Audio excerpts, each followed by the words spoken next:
What was the hardest of the guys who we've lost in the game? Who are you closest to? Well, I'm Jay, Jam Master Jay. I mean, Jay Dilla. Big? Was you cool with Big? Yeah. The last words Biggie ever said to me was like, "Yo, that shit you did on High School High with Large Professor, crazy." It bugs me how that Biggie even knew that joint. Oh, Big? Yo, in front of Metronome when he said that to me. Oh, yep. 21st Street? Yep. That's now Strata. Yep. Son, Big was a fucking underground head. Yeah, man. All that floor shit, that shit was all Puff, yo. And Big knew it would make him money, but Big was an underground head. But when he was in my basement, hell yeah. And he was like, and I had the Juicy Fruit thing going, because he was like, "Yo, you making that for CL?" I was like, "Nah." He's like, "All right, that's it, that's the one." And then he was like, "Yo, Pete, let me see how you do it, man. Let me see how you make a." You know the song "In the Flesh"? I always tell people this story. Yeah, I've heard this, but I want to hear it again. Ingredient.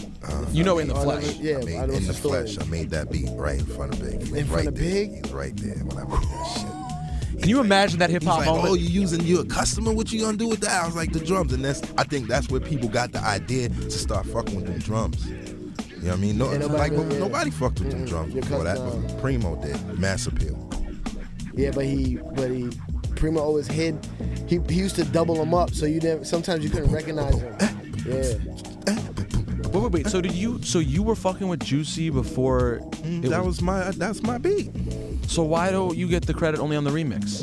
Politics of the business. Who gets credit for the original? Yeah, that's Puff and whoever did it with him, probably Trackmaster. It's all good. I'm not mad at it no more. But at first I was mad because, and then when Big died, I was really upset because I wanted a continuous working relationship with Puffy and Big. You know what I'm saying? And it just. So you got the remix, but you really did both. Yeah. And I gotta be honest, that would have been a nice check. You didn't. It was a nice check anyway. It was just like when it comes to credit, fuck the money. I just want people to know that I did this great song. You know what I'm saying? So I have a question. When you hear the Juicy original, do you hear that as your song? Yeah, of course. Like it feels like I made it. I did make it.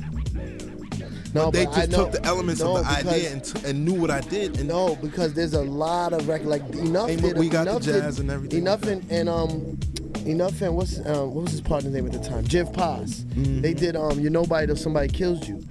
Enough has the original. He'll play it for you. It sounds much harder. Enough did that? Yeah, Enough did that. But you know what intrigues me when I find out people did something. But he only gets co-producer credit because Puff took that and added so much shit to it, the strings and all that. Publishing for you, buddy. No, he got something. Okay.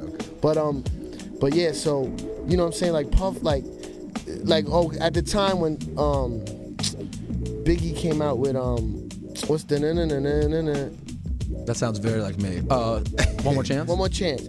Big L had the same beat with MVP. Remix, right. But which one's better? Which one blew up more? Which one was smoother for the girls? You know what I'm saying? The Juicy Biggie shit, you did the drums are too hard for it to be the remix.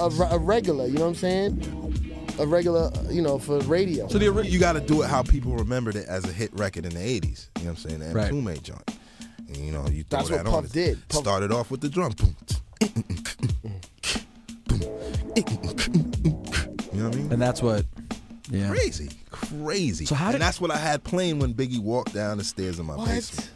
Just the drum. Big used to know all them old school shits, right? Like the Isley Brother joints. He's fucking with on his first album, the very first version of Biggie's album. There's a lot of different versions. Easy Mo B and everybody did, and that's kind of the favorite album in my heart. That's the one that's like. Wait, what do you mean? Like the very first recording of what was it? Ready to Die. Ready to Die, yeah. What do you mean? There were different recordings of it? Yeah. Oh, Biggie, give me one more chance. Oh, you mean as opposed to the? No, but even before that, like there was an album that was basically finished when he was on Uptown, and then when he got dropped, it was like another year and a half before it came out. So they were like. That's why Fuck the World was out for so long, and with the what and the shit with Sadat. Come on, had been out for fucking ever. Yeah. And also I forgot to mention when he was in my basement, there were interlude beats that he wanted. You know what I'm saying? The shit on the main ingredient is this chopped up Mardi Gras with Feel Like Making Love. Grover Washington, he fell in love with that shit. He was like, I got to have that. Yo, Big. This is the thing that's ill about Big, though, is that Syph was telling me that Big was not a studio rat at all. He's the kind of cat who shows up, knocks it out, and walks out. That's it. But it's weird because that doesn't mix with the fact that his personality is such a hip hop. Long time in my basement. No. Like something like that where he's with Pete Rock, that's fun for him. Yeah, like if he was just doing something. But working is he didn't like to go sit and work in the studio. Yeah.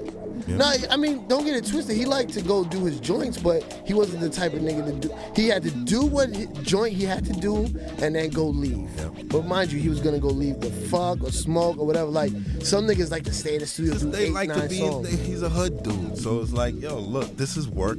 I don't want to work all night. Yeah, Let me go back and go on the street and do beat with my What friends. I'm saying is, it's then interesting that when he goes back to the street, what he like to do is fucking listen to underground ass hip hop too. Yeah, and smoke with your friends and shit like that. He told Doo-Wop he died. He was begging to be on one of his mixtapes. Yeah, man, Wop is the dude, man. I love Doo-Wop, B.